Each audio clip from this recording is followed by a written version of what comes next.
ఇది చాలా కరెక్ట్. మీరు చేస్తున్నప్పుడు ప్రజాస్వామ్యం పనిచేయాలి. మేము క్వశ్చన్ చేసినప్పుడు మాత్రం ప్రజాస్వామ్యం పనిచేయకూడదు. మీరు రెచ్చగొట్టేవేమో క్వశ్చన్ చేసినట్టు, మేము క్వశ్చన్ చేసేవేమో రెచ్చగొట్టినట్టు. ఇంత రివర్స్ టెండరింగ్ పార్టీని కానివ్వండి, లేదంటే అధినాయకుడిని కానివ్వండి, నాయకుల్ని కానివ్వండి, నిజంగానే రాష్ట్రం ఎప్పుడు చూడలేదు, చూడకూడదని కూడా నేను కోరుకుంటున్నాను. తర్వాత పవన్ కళ్యాణ్ గారి గురించి మాట్లాడతారు. మనం బరంపురం. ఇప్పుడు ఎందుకమ్మా మీకు అది? పవన్ కళ్యాణ్ గారి గురించి మీ నాన్నగారు మాట్లాడిన మాటలు గుర్తు చేయనా? గుర్తు చేస్తే, జస్ట్ రిపీట్ చేస్తే అందరు మర్చిపోయారు. యాక్చువల్గా నేను కులం తీసుకొని మాట్లాడను, కానీ ఆయన అభిమానులు చాలు, ఏ కులంతో సంబంధం లేదు, కోట్ల మంది అభిమానులు ఉన్నారు. అవి చూస్తే చాలు, మళ్ళీ ఒకసారి రిపీట్ చేస్తే చాలు. ఎలా మాట్లాడారో తెలుసమ్మా మీకు? నిండు సభలో ఎలా మాట్లాడారో తెలుసా? మీ నాన్నగారు ప్రెస్ మీట్లు పెట్టి ఎలా మాట్లాడారో తెలుసా? పవన్ కళ్యాణ్ గారు మీరు కూడా నేను కూడా ఒకటే సామాజిక వర్గం అని గుర్తు చేశారు మీరు. అది అవసరమా అమ్మా మీకు? తప్పు చేశారు, క్వశ్చన్ చేస్తున్నాము, ఆన్సర్ చేయండి. కులం ఎందుకు తల్లి మీకు?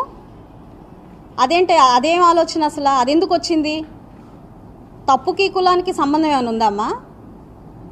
లేదు కదా, మరి ఎందుకు తీసుకొచ్చారు దాన్ని? రంగా గారు పక్కన అంబటి గారు, ఇది ఇంకా పెద్ద జోక్. రంగా గారి పక్కన అంబటి గారు ఏంటమ్మా? రంగా ఫాలోవర్ని కాదు నేను, ఆయనకి నాకు సంబంధం లేదు, మా కులం వాళ్ళందరూ అదో టైప్ మనుషులు. వీడియోలు చూపించాలమ్మా.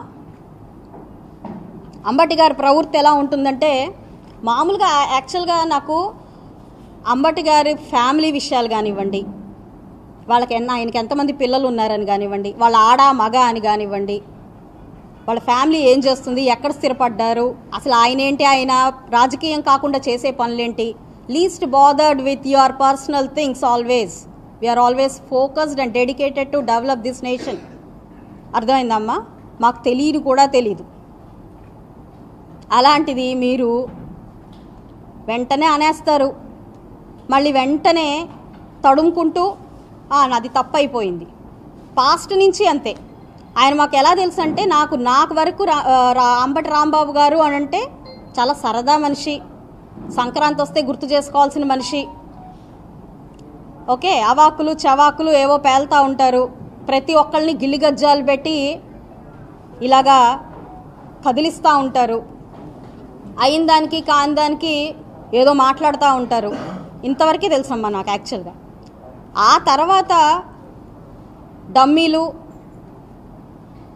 ఈ గుంటూరుకు పట్టిన శనులు, ఇలాంటి డైలాగ్స్ ఆయన దగ్గర విన్నాను అంతే. మీరు ఒకసారి హిస్టరీలోకి వెళ్ళండి, అంటే ఈ పాస్ట్ 3 or 4 months నుంచి మీరు చూడండి, మీ నాన్నగారు ప్రొవోక్ చేసినంత విధంగా ఎవరు ఏ నాయకుడు కూడా ప్రొవోక్ చేయలేదు. పోనీ ఆ ప్రొవోకేషన్కి అన్నిటికీ మేము రియాక్ట్ అయ్యామా? మీ ఎమ్మెల్యేలు ఇలా, మీ ఎంపీలు ఇలా, మీ మినిస్టర్లు ఇలా అని ఇష్టం వచ్చినట్టు మాట్లాడారు. ఆయన దేనికైనా బయటకు వచ్చామా? అలా ఎలా మాట్లాడతారు మీరు అని చెప్పి ఎప్పుడైనా అడిగామా? నన్ను డమ్మీ అంటావా, మీ నాన్న సారీ చెప్పాలి అని మీ నాన్నగారిని నేను అడిగానా? మా ఎంపీని ఇలా అంటారా, దీనికి క్షమాపణ చెప్పి తీరాలి అని ఎప్పుడైనా అన్నానా? You crossed your limit. సీఎంని అన్నారు మీరు, రాష్ట్ర ప్రజలకు ఏం మెసేజ్ ఇస్తున్నారు? I'm asking people of the state today, ఇది ఏం మెసేజ్ అండి? ఇలా మాట్లాడచ్చా? ఆవేశంతో మాట్లాడండి. స్పర్ ఆఫ్ ద మూమెంట్ కాదండి, it's a pre planned event. I'm telling you, it's a pre planned event to just divert the things. అది అవసరమా?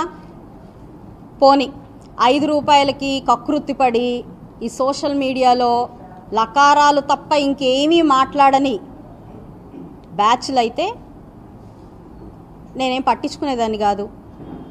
అలా కాదు, గంజాయి కొట్టి, డ్రగ్స్ కొట్టి, మద్యమత్తులో మునిగిపోయి ఇష్టం వచ్చినట్టు అక్కడ ఆడవాళ్ళు ఉన్నారా, నాయకులు ఉన్నారా, లేదంటే మహిళా నాయకురాళ్ళు ఉన్నారా, కార్యకర్తలు ఉన్నారా, విచక్షణ కోల్పోయి ఇష్టం వచ్చినట్టు మాట్లాడే చోటామోటా నాయకులు అయ్యున్నా పట్టించుకునే వాళ్ళం కాదు.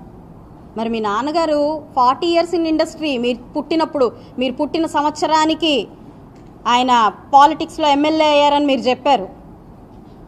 మరి 40 ఇయర్స్ ఇన్ ఇండస్ట్రీ మాట్లాడాల్సిన మాటలేనా?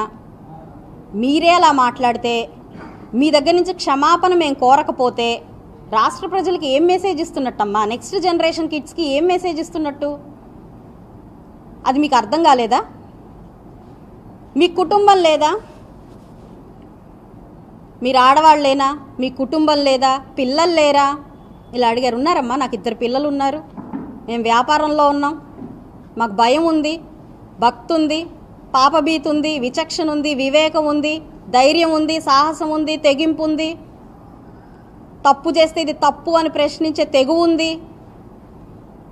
అన్నీ ఉన్నాయమ్మా. అందులో భాగంగా నిన్న మీరు చేసిన దానికి క్వశ్చనింగ్, అంతే. అది దాన్ని మీరు దాడి అండ్ డైవర్సిఫై చేసుకుంటే ఇంక అంతకంటే గొప్ప విశేషం ఇంకొకటి లేదు. అది మీరు అర్థం చేసుకోవాలి. ఇంకొక ఆయన మాట్లాడతారు, ఆయన జక్కంపూడి రాజా గారంట. జుట్టు పట్టుకొని నడి రోడ్డు మీదకి తీసుకొస్తారంట. ఎందుకు తీసుకొస్తారండి? ఏం చేశామని తీసుకొస్తారు? క్వశ్చన్ చేశామనా?